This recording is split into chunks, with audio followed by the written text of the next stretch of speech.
Today we're going to talk about the 5 core strategies that you can use to cope with the breakup that you didn't want. So in this in-depth guide, you're going to learn why it's always important to start with the no contact rule, how it's important to set both global and local goals with regards to the Holy Trinity, why you need to find a Magnum Opus goal, why it's important to start crafting your own sphere of influence, and finally, basically, why you are responsible for your own happiness, not your ex. So let's just jump right into it. There's 5 ways, in my opinion, that are the best approaches to cope with a breakup that you did not want. And the first strategy really revolves around the no contact rule. Now, if you aren't familiar with the no contact rule, then you have probably been living under a rock. I mean, even George Lucas, the founder of Star Wars, has heard of it. In fact, a few years ago, he gave an interview, and to quote Mr. Lucas, he says, "And it really does come down to a simple rule of life. And that rule is when you break up with someone, the first rule is no phone calls. The second one is you don't go over to their house to see what they're doing. The third is you don't go over to their coffee shop and check up on them. You just say, nope, gone." See, I told you, the creator of Star Wars knew what a no contact rule was. Of course, our version of no contact is slightly different. Here's our official definition. The no contact rule refers to a period of time where you cut off all conceivable communication with an ex after a breakup. The intent of this tactic should not be used to make your ex miss you, but instead should be used to rebuild your own life so that you begin to outgrow your ex. By doing this, the no contact rule can have the added benefit of making an ex miss you. So the key word there being outgrowing your ex. So one of the biggest aha moments that my team and I had in the last few years came when we were studying our success stories. Now, if you're unfamiliar, from time to time, we will interview someone on our podcast who went through our program and successfully was able to recover their relationship with their ex. So I personally became obsessed with trying to figure out and understand what set the successful people apart from the unsuccessful ones. Turns out it has more to do with their worldview than anything else. The people who did well with their exes got to this place emotionally where they literally didn't want their ex back anymore. They had outgrown them. That's not to say they wouldn't take them back if the opportunity arose. Many of them clearly did. Otherwise, they wouldn't have come onto the podcast. However, I think the key distinction is that these individuals knew that they would be okay. They knew that life would go on. This too shall pass, so to speak. So really, that's what we're all about here at Ex-Boyfriend Recovery. It's about helping you achieve this mentality. And it really does start during a no contact. By limiting your contact with your ex in this post-breakup period, you keep the main thing the main thing. It allows you to focus on the Holy Trinity, which just happens to be our second main strategy. So strategy number 2, the Holy Trinity, global and local goals. If you're not familiar with my Holy Trinity concept, it's pretty simple. Essentially, you divide your life up into 3 distinct categories in which everything can fall into: health, wealth, and relationships. Then you work to try to maximize those aspects of your life. So on our website, we actually have this graphic that breaks down like what falls into each category. So like, for example, with health, it's not just workouts, but it's also sleeping more, finding a stress outlet, sort of mental health-based things. For wealth, it's not just money, though money is probably the biggest part of it. It's also spiritual wealth, social capital, getting a degree, education, things like that.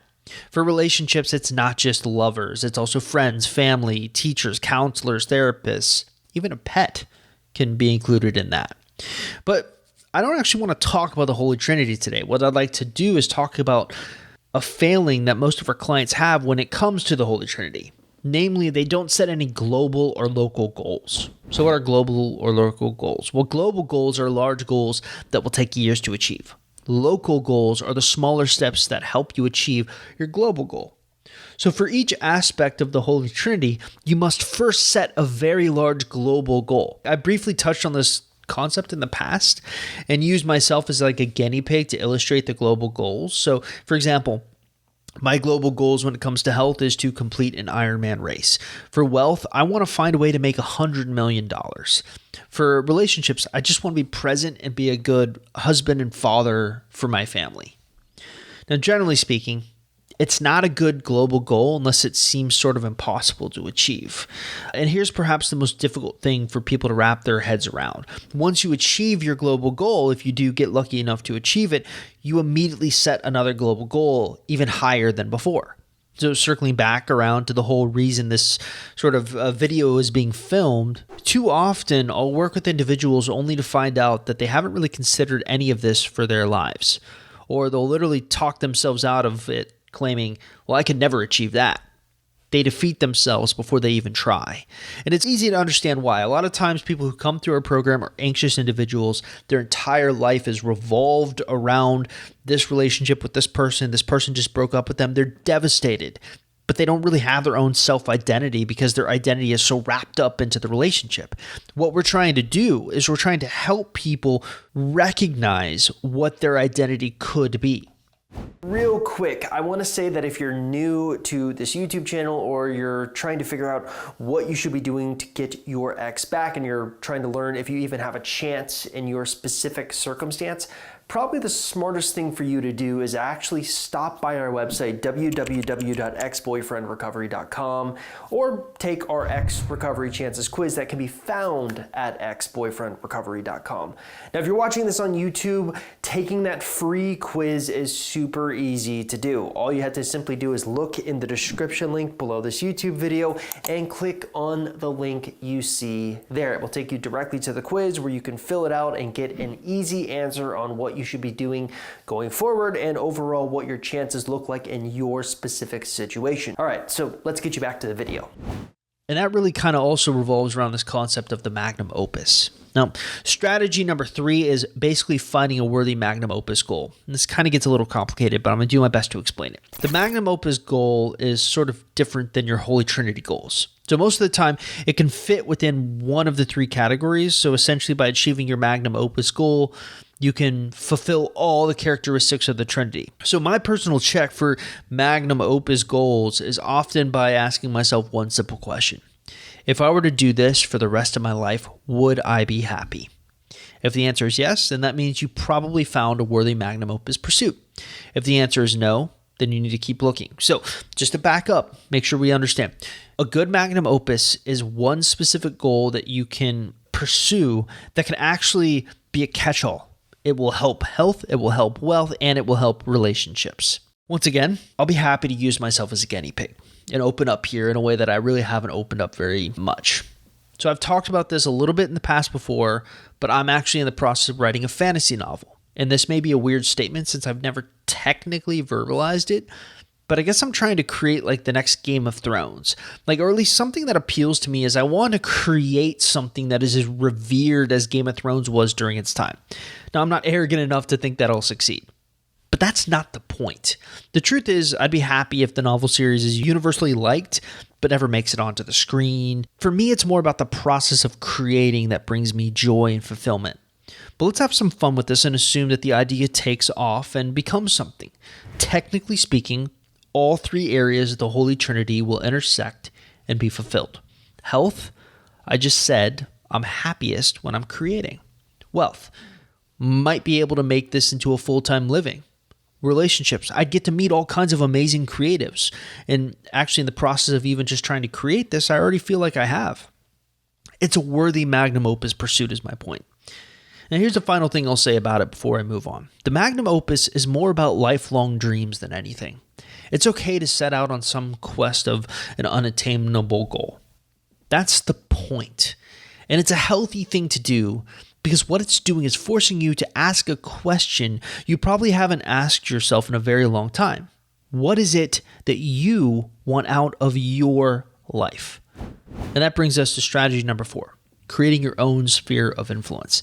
Lately, I've been taking a lot of flack for my comments on the sphere of influence. If you're not familiar, the sphere of influence is basically the people you surround yourself with whose opinions you truly care about. So usually these are intimate relationships, close relationships, but anything that's casual relationships or distant acquaintances don't usually count. So you're always looking for friends, family, lovers as being kind of the most important aspects of your sphere of influence.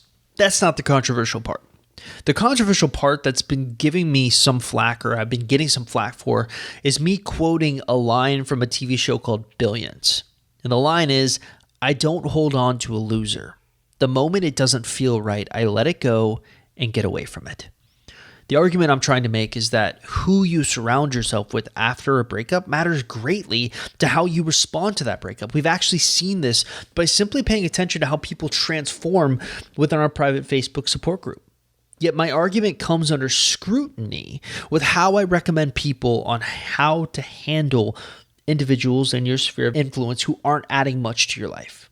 And we've all been there. We've all had that one friend who takes more than they give, who makes everything about them, who isn't there when you need them most. My question is a simple one. Why should you still be friends with a person like this if they're not adding value to your life? You are clearly adding value to their life. Why can't they reciprocate? Why would you continue a relationship like that? And here's the point I'm trying to make. Start taking a good look at your own sphere of influence and create your own sort of super team of individuals to surround yourself with. And yes, this includes taking a look at your ex. Sometimes during the mental calculus, when you're doing this, you'll learn that your ex isn't worth including anymore. And that leads us to strategy number 5. You are responsible for your own happiness, not your ex. I've always found it kind of odd with how individuals expect relationships to make them happy, as if finding the perfect relationship will somehow resolve the depression. It's a trap that leads you down a very dangerous path because it creates within you an unrealistic expectation that your partner is a solution to all of your problems when they're not. So a few days ago, I wrote this article, how to deal with an ex moving on to someone else really quickly or something like that. And I mentioned in this article that I watched this movie called Before Midnight. I recommend watching the movie. It's very philosophical by nature, but might be boring for people who are like action lovers and things like that. But there's specifically a line delivered in that movie that was incredibly profound. And what I did is I actually went to the screenplay. And I'm going to read you the screenplay so that we can kind of talk about it. So a character named Anna says, "My grandmother's mother wrote to our whole family a 26-page letter from her deathbed. And she spent 3 pages on the costume she did for a play and only 1 paragraph on her husband." Character named Jesse says, "Well, was she an actress too?" The character named Anna says, "No, she was a," and then in French, she asks someone, "Well, how do you say seamstress?" And then the person who's basically deciphering the language says, "Oh, seamstress, say seamstress." Then Anna says, "Seamstress. She had all these wonderful friends. About my great-grandfather, she mentioned 3 events. He went to the war, we moved because of his job, and he died. Her big advice was not to be too consumed with romantic love. Friendships and work," she said, "brought her the most happiness." For me, this is an important lesson to teach individuals specifically after a breakup who aren't acting or thinking rationally. The more you become convinced that your ex is somehow responsible for your own happiness, the more you're going to be disappointed. The truth is that everything starts here, and I'm pointing to my head. And then once you take care of that, things will start happening here, and I'm pointing to my heart. The big lesson I want to leave you with here is the best way to cope with the breakup is to find a worthwhile goal. Find something outside of your ex that you care about just as much as your ex, just as much as this breakup. Because an interesting thing will occur. You will not only become more attractive to yourself, but you'll actually become more attractive to your ex.